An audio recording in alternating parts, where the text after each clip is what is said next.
और सिस्टर उस परिवार से वो जुड़े हैं, वे अमेरिका में भी उनके घर में भी जाकर रहे हैं और उस परिवार से एक अच्छा रिश्ता उनका है। तो इस वक्त रोगिदास जी सामने आएंगे, सिस्टर पुष्पा मसीह, और अपनी बातों को हमारे सामने रखेंगे। सबको मैंने समय बताया, उस समय के अंतर्गत वे सब के सब उस बातों को पूरा करने के लिए कोशिश कीजिएगा, क्योंकि ये सभा समाप्त होने के बाद हमारे पासवानों को आज ही वापस जाना है। उनकी गाड़ी वगैरह उनके लिए टिकट वगैरह लिए हुए हैं, क्योंकि कई जगह पर उपवास प्रार्थनाएं चल रहे हैं और कई जगह पर कल से उपवास प्रार्थनाएं आरंभ हो रहा है, तो उनको अपने समय पर पहुँचना है। सिस्टर पुष्पा मसीह भिलाई से।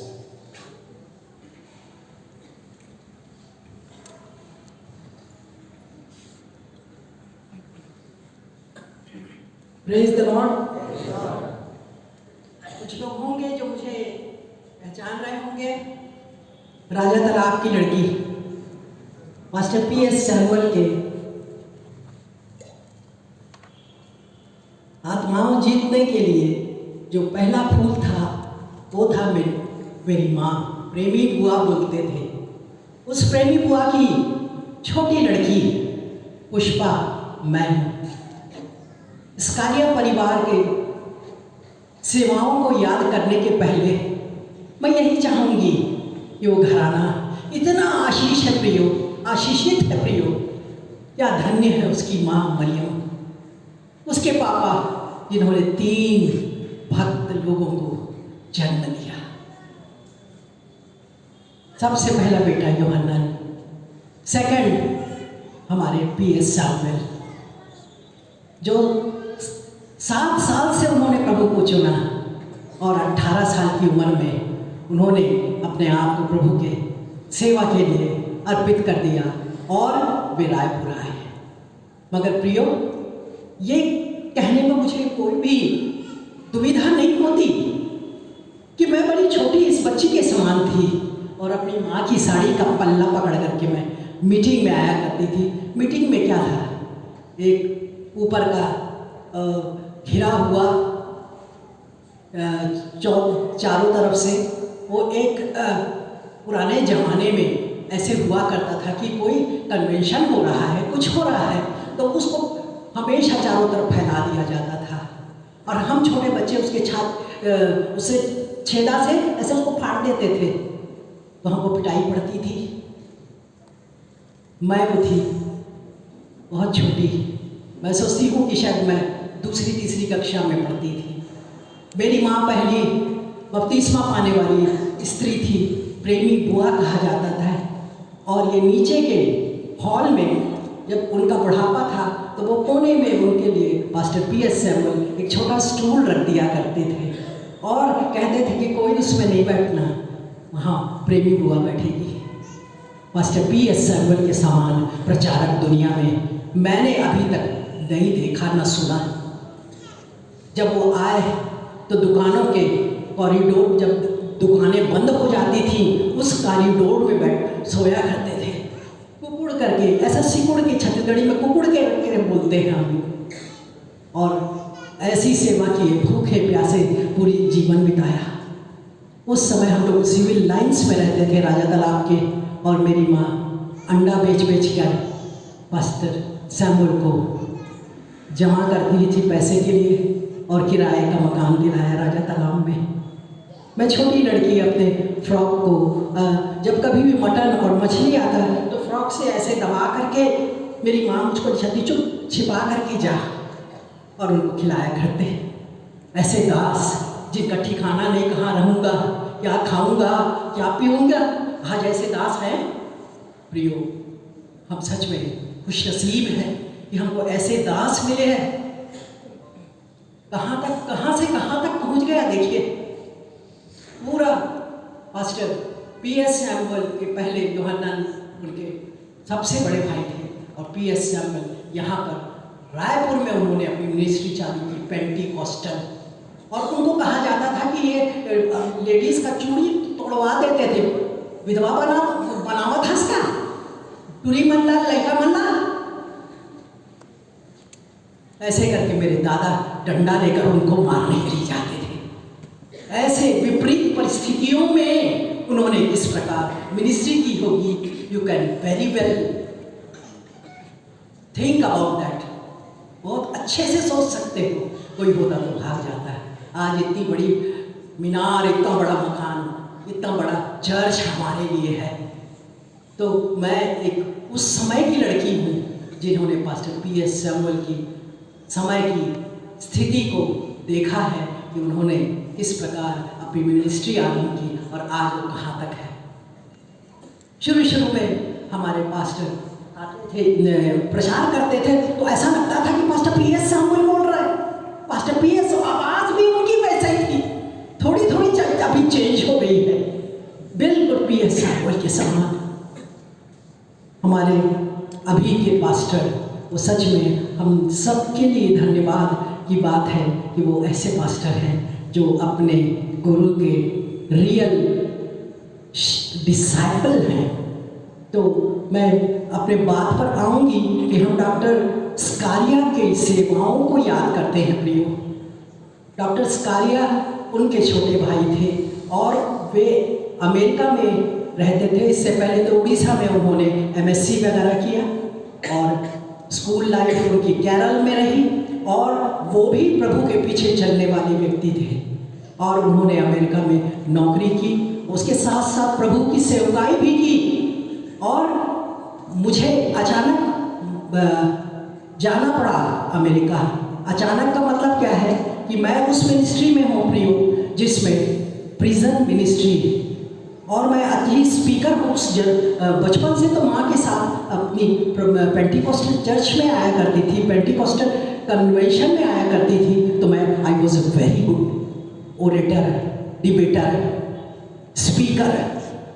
तो मुझको बुलाया जाता था छोटे लड़कों के जुवेनाइल डेलिक्वेंसीज, बाल अपराधी बच्चों को समझाने के लिए किसी को इनवाइट किया जाता था तो मैं जाती हूँ और मैं ईश्वर को धन्यवाद देती कि पूरे कॉन्टिनेंट में मैं जा कर के प्रिजन में अपनी मिनिस्ट्री की हूँ। उसी के तहत मुझे अमेरिका जाना पड़ा और तब मैंने पास्टर पीएस सैमुअल से कहा कि मुझे टेनेसी जाना है। टेनेसी 2 जगह थी अमेरिका में, तो वो कौन सा टेनेसी, कौन से राज्य का वो टेनेसी है, और वो राज्य था जॉर्जिया के। और तब पास्टर पीएस सैमुअल बोले कि अभी मैं अपने भाई से बात कराता हूँ या मैं बात कर लूँगा और तब मैं तुमको भेजूँगा, अकेली जा रही हो तुम। अब मैं शुरू से वैसी थी क्योंकि प्रभु ने मुझे तो बचपन से चुन लिया था ना, मुझे डर नहीं लगता था। छोटी लड़की, हवाई जहाज देखी नहीं थी, वो हवाई जहाज से जा रही है बाहर अकेले, कोई नहीं है उसके साथ। प्रियो, प्रभु कैसा महान है। जैसा शिष्य होता है ना, वैसा जैसा गुरु होता है ना, वैसा शिष्य हो जाता है। हम उन्हीं के पद चिन्हों पर चले और आज इतने परमेश्वर ने हमें आशीषों से वर्षा दी। इसी संदर्भ में मेरा जाना हुआ डॉक्टर स्कारिया के घर में। उनको जैसे पता चला प्रेमी बुआ की लड़की है, उनको याद आ गए वो दिन कि उनका भाई इस जगह पर स्थापित हुआ। तो बहुत ही, और भी 2-3 महिलाएं थीं, ये सारी महिलाओं ने उन्हें खुशी से स्वीकार किया। छत्तीसगढ़ में जो उसको स्वीकारा जाना था वो सच में एक अजीब वाकयात था। तो इस प्रकार मैं जब वहाँ अमेरिका गई, जब उन्होंने कहा कि देखो पुष्पा कि 2 टेनेसी है, तुम अकेले जाती तो तुम समझ में नहीं आता है अमेरिका में कहाँ जाना है, परंतु मैं जा सकी और उन्होंने मुझे स्वीकार किया। और वो उस समय जवान थे, बहुत हैंडसम थे और खुश हो गए कि पुष्पा आई है और कहते हैं देखो मैं तुमको कार में ले जाता हूँ। अब हम तो छत्तीसगढ़िया यहाँ के, अभी तो बहुत मॉडर्न हो गया है छत्तीसगढ़।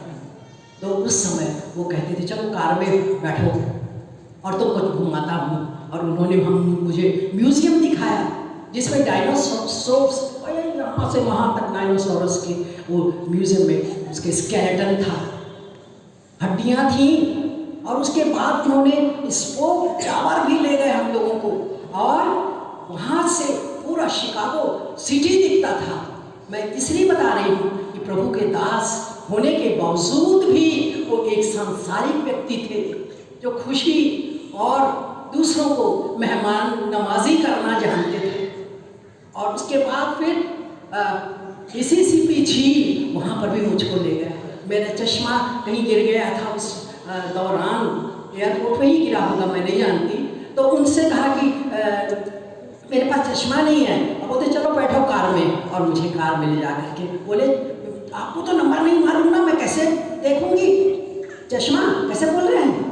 और कहते अरे वहाँ तो इतना एडवांस सिटी कि तुम ये चश्मा ढेर सारा लटका है और चश्मा को पहन के देखी, हाँ इसमें ठीक दिख रहा है, इसमें ठीक दिख रहा है, और वो चश्मा पूछे। कैसी खुशनसीब हूँ मैं कि ऐसे प्रभु के दास की फैमिली के सबसे छोटे लड़के जो अमेरिका में प्रभु की सेवा कर रहे हैं और अपनी सर्विस भी करते थे, बाद में उन्होंने उनको छोड़कर पूरी सेवकाई अपना प्रभु के लिए दे दी। तो इस प्रकार मुझे वो चश्मा मिला, और चश्मे के साथ साथ वो बहुत मजाक करते थे और कहते थे देखो पुष्पा कार में आए हैं ना, अब तुम देखो जादू से वो गेट खुल जाएगा। मैंने कहा नहीं मैं उतर रही हूँ ना। बोले नहीं मत उतरो, और वो बटन दबाते और दरवाज़ा खुल जाता। दरवाज़ा खुल गया। उसके बाद बोले लाइट कैसे जाएंगे। बोले दूसरा बटन दबाता हूँ। दूसरा बटन दबा करके पूरे घर उनके बंगले में लाइट हो गई। उस जमाने में जब मैं गई, शायद 2003 में गई थी मैं। 2003 कितना 2003 में गई थी। खूब ढेर सारे देश गई थी ना, तो मैं भूल जाती हूँ क्योंकि बुजुर्ग मैं भी हो गई हूँ ना। तो प्रियो तो वो लाइट लगा है, और उसके बाद फिर वो कहते थे कि देखो अब मैं तुमको दूसरी जगह ले जाऊंगा। दूसरे दिन ले गए और बोले कि देखो रास्ता ऐसा है ना, तो सीधा चलना, मैं इधर मुड़ जाता हूँ। तो वहाँ उनके जो कार के वो डैशबोर्ड में वो आ जाता था कि तुम गलत जा रहे हो, इधर मुड़ो, बाएं मुड़ो, दाएं मुड़ो, और फिर आगे जाना। देखो कैसा मैं गड़बड़ कर रहा हूँ ना। इतने मजाकिया थे वो प्रभु का दास। ऐसा नहीं कि बड़ा सीरियस है, क्योंकि वो भी he is also a human being, वह भी एक मनुष्य है। उसके शरीर में भी हमारे समान, हम सब के समान शारीरिक अभिलाषाएं हैं प्रियो, परंतु हम प्रभु के लोग हैं, और प्रभु के लोग कभी नीचे नहीं हो सकते। वो कहता है ना कि मैं तुम्हें पूंछ नहीं सिर बनाऊंगा। हमारे स्कारिया सर सिर बने और अपने छोटे भाई के यहाँ आकर के इतनी बड़ी बिल्डिंग के प्रेरणा स्रोत बने, और उन्होंने अपना पैसा भी लगाया इसमें। ये यहाँ के अध्यक्ष मैं बोल रही हूँ, अभी तक उनकी यादें कभी भूली नहीं जा रही है। जब मुझे वहाँ से पता चला, पता नहीं कहाँ से भूल गई मैं, तो मुझे रोना आ गया। तुरंत हमने ब्रदर को फ़ोन किया कि देखिए हमने सुना है ऐसा। रोती रही, और इस प्रकार जैसे कि पास्टर साहब ने बताया था कि 88 ईयर्स में उनकी मृत्यु हुई। वो प्रभु के लिए तैयार थे, रोज उनसे बातचीत किया करते थे हमारे पास्टर साहब, और कहते थे कि शायद मेरा मौका आ गया, मुझे जाना है।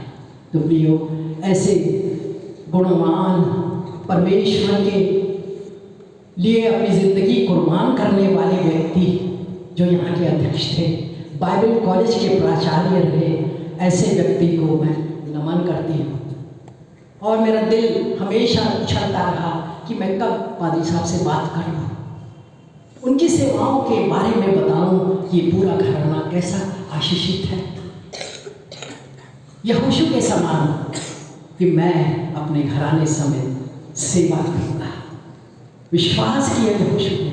आज वही यहोशू का घराना का छोटा बेटा MS स्कारिया, गोरा नारा, खूबसूरत, सुंदर सा, प्यारी मीठी बातें करने वाले, सॉफ्ट स्पोकन व्यक्ति आज प्रभु के पास सो गए। तो मैं उनको नमन करती हूँ, और मौका मुझे पादरी साहब ने दिया, तो I am very grateful to him. So thank you very much. Praise the Lord.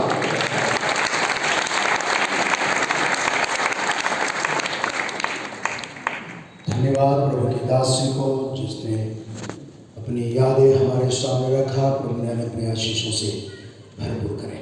अब अवसर होगा सिस्टर क्रिस्टीना लाल सामने आकर अपनी बातों को रखेंगे। सिस्टर क्रिस्टीना लाल।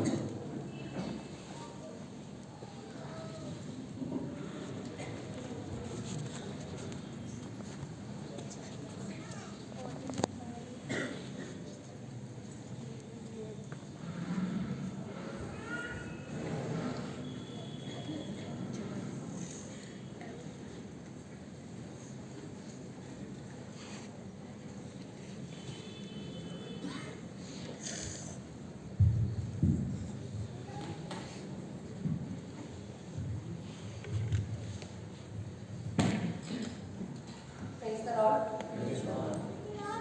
मैं आज इस मैसेज सर्विस में खास मैं इसके लिए अपनी